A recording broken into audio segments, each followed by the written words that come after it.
because I need to practice. I think first and foremost, building on what Anson said, I want to thank you on behalf of Peter and the whole family for taking the time to be with us today to celebrate the life of our beloved Angela. Your friendship, your love, your empathy, your bedside vigil in many cases, and your ongoing support for Peter and Angela during the last 3.5 years of her debilitating illness no doubt served to extend her life somewhat. For that we are truly grateful. In the bottom of our hearts we thank you. I also want to thank those family members who travelled long distances from the US, from New Zealand, Singapore, Hong Kong to support us. That was an outstanding effort, and we thank you very much. Special thanks to my brother-in-law, Anson, for rushing home from the US to put this event together, which he did so well, albeit with a team around him. The task is difficult enough to do something like that, which of course makes matters a lot worse when it's your own mum you're putting to rest. My relationship with Angela was one of mother-in-law, son-in-law. Just to be clear, I'm the son-in-law. Angela has 2 sons of her own, of course, as you all know, Anson and Benny, and daughter Josie, to whom I'm married. Both sons live in distant countries, so to some extent I tend to fill the vacancy on the home front from time to time. I must say that I felt that Angela did treat me like a son at times. It depended on how frequently I visited her. If there were large gaps between visits, I was demoted to the rank of son-in-law once again. Josie and I would go to her home for dinner. She would serve up very nice food, no doubt about that. I would eat, generally speaking, twice as much as anybody else. She would still say to me, eat more. I would do the diplomatic thing and eat more or face the consequences. When mother-in-law speaks to son-in-law, son-in-law obeys. One of the things that drew me close to Angela was her sense of humour.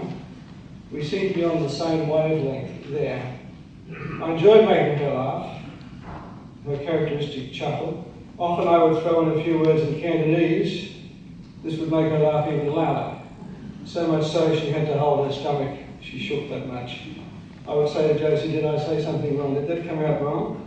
And her reaction would be very similar, so I got the message.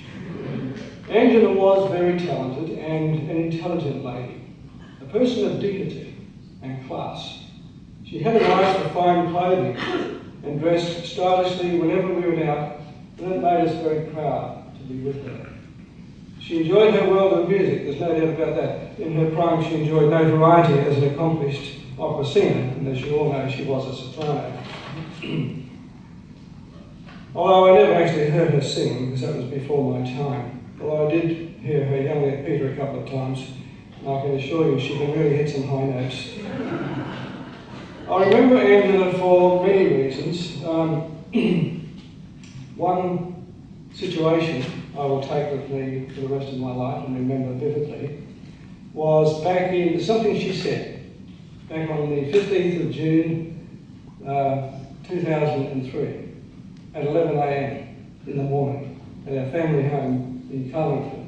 That was our wedding day, the day I married Josie. Josie had left the house. She'd gone off with some girls to do whatever girls do on the day of the wedding. I was there, I'd packed my bag ready to leave. Peter and Angela were with me, standing in the kitchen.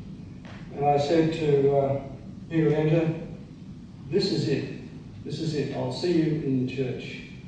And there was a 30-second silence. And Angela looked at me, she gave me that look.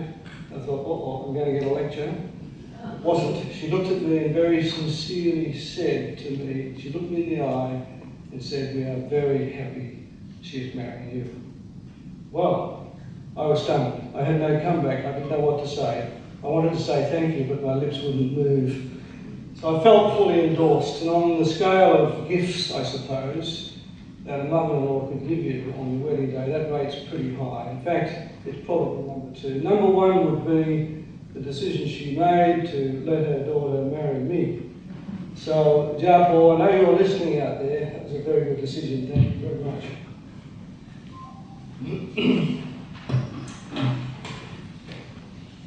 My mother-in-law was an extremely brave person. She faced her medical condition with extraordinary courage in the face of extreme adversity. She knew it was terrible, but she soldiered on. She suffered a great deal from the somewhat debilitating therapy, and on several occasions we thought we had lost her. But she fought back and recovered miraculously.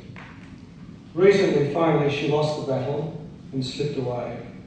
On the bright side, we are thankful for the good life she enjoyed, and the suffering has ended. It is over. Angela was a person of deep faith. She will be in a better place. Her soul will be in the custody of Jesus Christ, our Lord.